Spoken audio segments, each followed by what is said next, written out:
What's up, guys? I'm here, checking out something kind of cool and new today, to be honest. This is like a project that I've been kind of working on, and taking a look at for quite a bit now.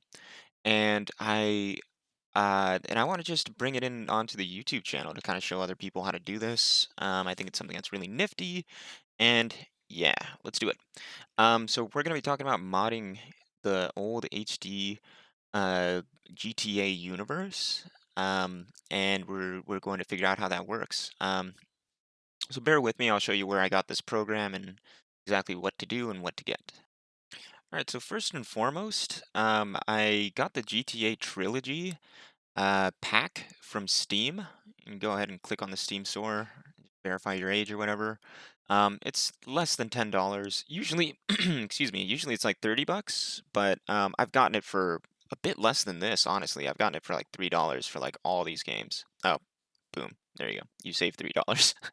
um, yeah, it's a really cool deal. You get these old three games. They're instant classics. If you've never played them, um, so many memes come from San Andreas, but like, Vice City and GTA 3 are really cool games too. So that's where I got the games. These are the games that I'll be using. I didn't get them from the Rockstar launcher. I don't know how to do it from there. But I do know that this is the foolproof way for me to get it from this. Now I'll show you which website I actually got the mod from. So we'll just go there.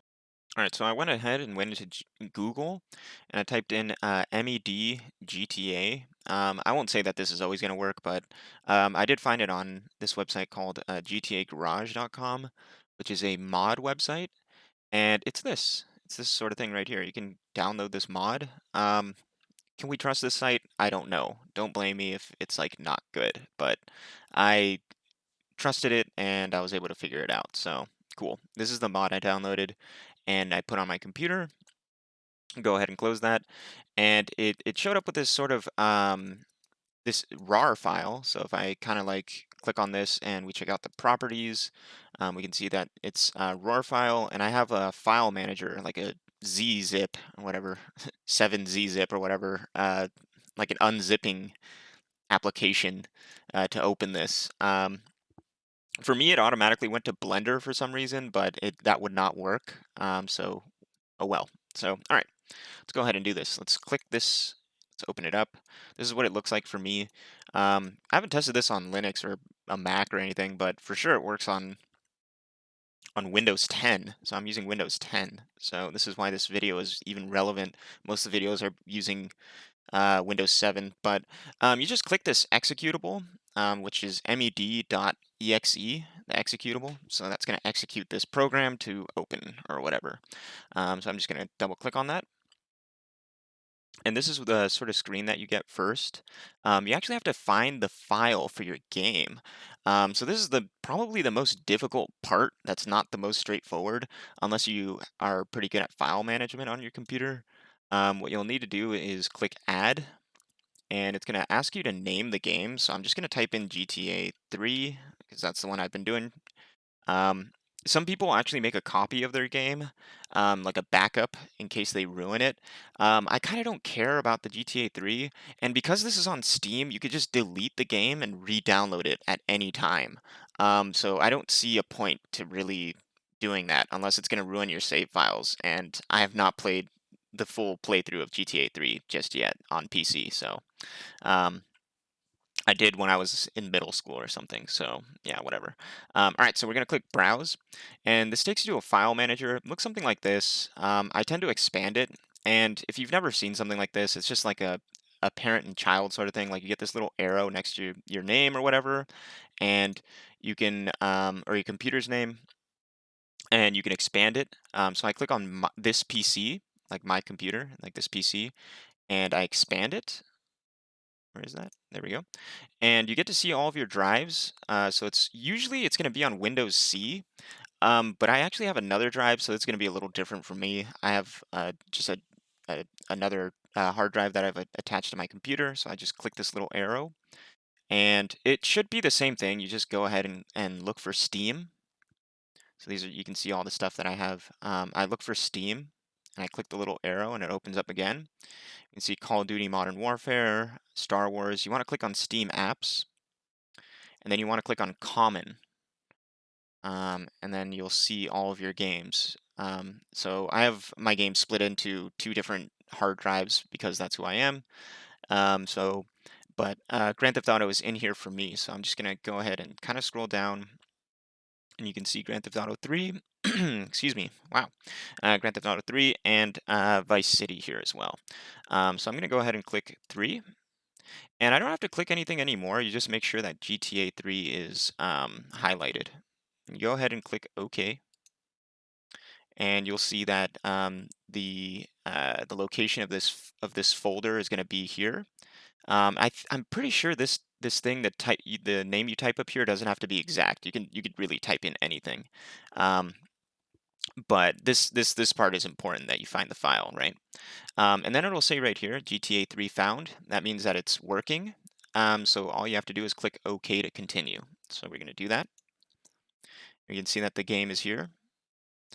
We're going to go ahead and click OK again. And we get this blank screen. We're sort of met with this blank screen. The thing we have to do is we have to render all of the assets so we can kind of fly around the map and actually do stuff like modify the game. So what this is this is like a map modding engine. You're not going to be able to like edit characters, but you'll have access to a lot of different portions of the city, like different models and stuff like that. So we'll take a look at what that looks like. So what you want to do is we're just a quick look at this like interface is like we have this blank area in the middle. This is where we're going to be able to see stuff. This is the viewport. That's the technical term for that. On the left here is all the stuff you can pick from. These are the assets. At the top, you have a toolbar that you can kind of click stuff on. And up here, there's these little tabs. So these are kind of important, these little tabs up here. You want to go ahead and click scene, the word scene, and you'll see these words, like a couple of things. This is the map data, and you'll see these are actually check boxes, so you can check these. Or actually, if you go all the way down here, you'll see it says select all. And there's a couple of words here. One of them is the time, so it's like 9 o'clock. You can change the time of the world. I think that's just the shadows are baked in, so that's what this is referring to. So if you were to change this to like 14, you'd see a different time table. Anyways, shift multiplier is like if you hold down shift, you fly faster through the viewport, but I'll talk about that. And same thing with the mouse speed. This is just how fast you pan around. So click select all, and you'll see all of them get selected. And then you click render. For me, this takes like less than a minute. It's super, super quick. So what it's doing, it's rendering the whole GTA 3 map, and boom, we get to see this. So to navigate, you want to use your keyboard and mouse. So W makes you move forward. S makes you move backwards. A makes you kind of go to the left, so you kind of strafe a little bit. D makes you go to the right. So combined, you can move around. A couple extra things to know. R is to float upwards, and F is to float downwards. I'm not aware of many other controls, but use your left click on your mouse to pan around. And combined, you can orbit. So as we're panning around, we can actually see the whole map. So this is really cool. So we can fly around. Obviously, you can see that I'm moving a bit slow. If I hold down Shift while I'm pressing W, I'll move faster, and I can fly through the map a lot faster. So this is really neat. Um, cool. So we get access to the whole map. Again, just a couple of things to look at. We can fly really high and see on top of like a lot of the assets. You'll start to notice that some of these, love that it says Cox over there. You can see that some of these buildings are actually hollow. They only have forward-facing like panels to them. You'll also begin to notice like a few artifacts, like maybe stuff that's been left behind from the development process. So it's like if you fly kind of low under the map, you'll notice there's like this sort of giant building that's under the ground that wasn't meant to be seen, and you'll notice the tunnels. Something else you might notice from this too is that there's no sky, because the sky is actually a variable. The sky is actually something that moves around, and there's weather patterns. You know, just like the things that make Grand Theft Auto, basically. And then also the water as well won't render in because it's something that moves. So I think animated things don't actually show up. Um, Keep that in mind.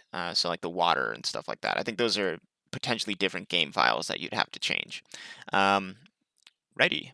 So um, we'll move on to a couple of things. So the first thing that I'll talk about is how to use this a little bit because we're already kind of navigating, moving around. So first thing you can do is you can actually grab something and manipulate it.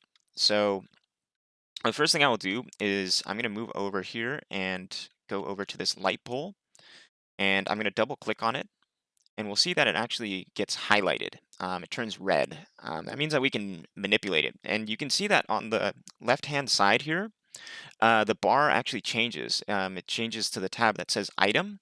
And if you've clicked on the item tab, you can see that these things aren't gray anymore.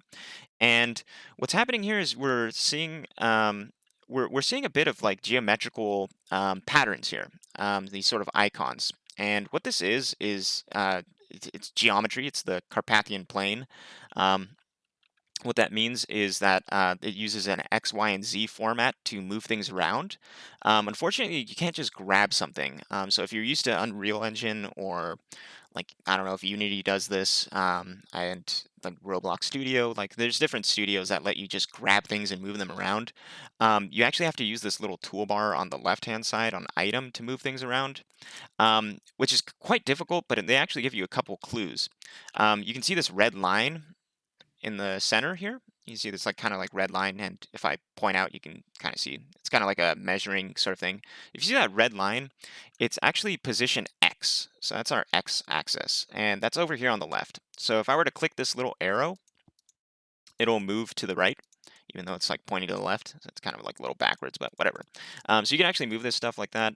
If you click the double arrow, it will chunk. It will chunk in that area. That just means it'll move in uh, in a sort of bigger, uh, I don't know, in a wider format, I guess. So you can see it's moving far, far faster than if I were to hold it or click this button. But if you hold it, it'll actually move a little more in a more gentle manner, I guess. So X is left and right, obviously. And you can see that the green, there's this sort of like light green tinge to this one. The green is just forward and backwards. And this is all relative to like whatever position you're pointing. So it's like if I go over here, then it's switched over. You can see like the green is actually left and right now, and red is back and forward. Um, so you can see that like, yeah, so these three correspond to the colors that you see on the screen, right? You can see green will move it in that sort of green plane. Blue will be up and down, and you can see that this red one will just be back and forth. Yay. So you can rotate on an axis as well. So you can see that it says rotation X. So that's the X axis. You can see it'll spin around, and you can begin to make things look like they're in disarray. Same thing with y-axis, and same thing with the z-axis. You can spin something around. It'll spin 360 degrees. That's what these numbers correlate to. Yeah. So once you've edited something, so I'm going to spin this around and just change it a bit like that. So once you've edited something, you just click OK to confirm it over here, and it will not be selected anymore. So that's how you move something inside of the map. You can add things into the game. So this is something that's kind of cool. You can actually add something into the game, but something that I think is easier to kind of pick up on as far as workflow goes is just copying and pasting stuff. And I'll show you how to do that. Um, if I click on this tree, if I double click on it, it'll be red. If I just right click that, you can copy and then you can paste. Oops, what's going on here? Select a destination from the what? Killing me. Let's just put it here. There we go. You have to click on IPL, I guess. Okay. Yeah, whatever. Yeah, that's all you got to do. But you can copy and paste an asset. As embarrassing as that was, you can copy and paste an asset, and just take it and move it around. This is kind of the easiest way I found because the interface for finding something, and just by using that, you like right click and you can copy and paste. You can always delete an object. You can do stuff like that through there through just right clicking. But you can actually add something from the map data. So if I were to click on any of these words like industrial Northwest, industrial Portland, I think that's what it might be. You can actually click on some of these things, but it's like there's no real pictures to like look for it in. Another sort of workaround to that is to click on this and then click new, and then you can click on this and you can see all the assets. But for some reason, it zooms in, and it's so hard to like even determine what you're gonna grab. It's like, what is this? So that's the kind of weird thing. So it's like you can find some stuff, like roads, but this is like all just random stretches of road. So this is kind of like a weird thing, but you can find some cool stuff this way. There is a search option. If you do click search, you can look something up by a name, like let's see, helicopter, object not found, of course. So yeah, that's the thing. It's gonna be hard to like actually search something up. You might be able to find stuff. There might be like some sort of table somewhere, but that's just how these files were named. So you can see there's junk. There's just like little assets. That's what these are. They're just like little assets, but they're very difficult um, to kind of see sometimes. Like the real small ones, like you have to like zoom in to really get a good look. So I just like copying and pasting from the game itself and just moving it around in there. To me, that's the easiest way of doing that. But we can see this little asset. It's like something that's like kind of neat and uh, kind of hard to move. But you can actually move in this window. You can make this window bigger if you want to. Like doesn't really matter how big it is. Just if you want to like get a real good look and see all the file names, that works too. It's something that's really neat. Um, but I'll just click cancel. You can look stuff up and do that sort of thing, but you can totally manipulate this map just by double clicking on something and moving it around. So, last thing I want to mention about that, which is also kind of weird. So it's like we see like some assets in this game, kind of like this little plaza. There's like this sort of modern art sculpture here. Um, this video's taking a while. If you double click on this, you can see that these assets are part of this building. So not everything, you can't just grab anything. This is one thing to mention. So it's like something I noticed is there's like a secret sort of like Japanese garden on top of this building or the casino here. And if you want to grab one of these trees as an asset, which would be like really cool for like modding this game, you'll realize that the whole roof, it's all just baked in. So these are just custom assets that, like we can see, we can flip this around. You can't just grab a tree or something like that. So that's kind of unfortunate with the sort of modding engine. So you'll notice parts of that where like this part of the road I've noticed as well is this whole parking lot is baked in, so you can't just get this rounded edge road here. Like this is all just baked in as like an asset. Not that you can't move it or make like another or anything like that. It's just it's just something that unfortunately you can't grab like a small portion of it and bring it into another part of the game. Some things you can though, like this helicopter. You can actually manipulate this helicopter, copy, paste it, and put it in a different place if you wanted to, and that works all all day. That's pretty cool. Um, all right. So this is just an introduction to this engine. I just wanted to kind of show you some progress. I'll begin to work on a map and upload it and see if I can do something with that. I think it's something that's really cool.